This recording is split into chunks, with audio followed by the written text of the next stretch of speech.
Ang bulkang Taal na tinagurian din bilang pulong bulkang na nasa lawa ng Taal sa Batangas, Pilipinas. Ang bulkang Taal ay mayroong taas na 984 na talampakan o 300 na metro na naglalaman ng isang maliit na bunganga o crater na pinangalan ng Lawang Dilaw. Sumabog ang bulkan ng 25 ulit magmula noong 1572 at kamakailan ay noong 1970 at nasundan nito noong 1977.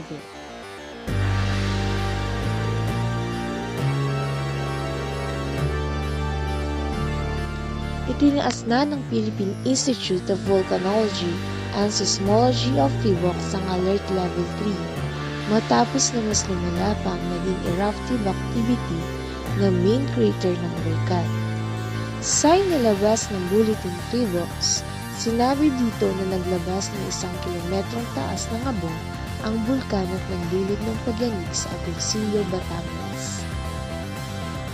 Philippine Institute of Volcanology and Seismology, Taal Volcano Bulletin Update, January 12, 2020, 4 p.m.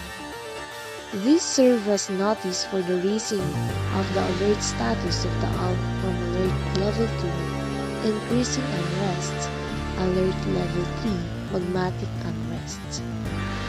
Taal Volcano main crater has escalated its eruptive activity, generating an eruption, fueling 1 kilometer high accompanied by volcanic tremor and fault earthquakes in Volcano Island and barangays of Agoncillo, Batangas.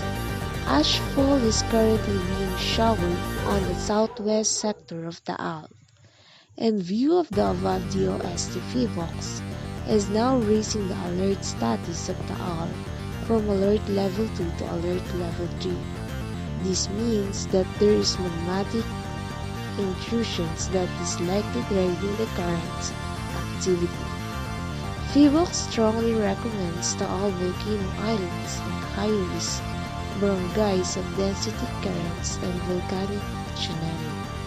The public is reminded that the entry of Volcano Island is a permanent danger zone, and entry into the island as well as high-risk barangays of Agoncillo and Laurel is prohibited. In addition, communities around Taal Lakeshore are advised to take precautionary measures and be vigilant of possible lake water disturbances related to the ongoing unrest. DOST PHIVOLCS. Taal Volcano, the second most active volcano in the Philippines, one of the popular destinations that attracts many tourists for picturesque crater lake. Taal also has the distinction of being the only active volcano in the world within a lake and an island.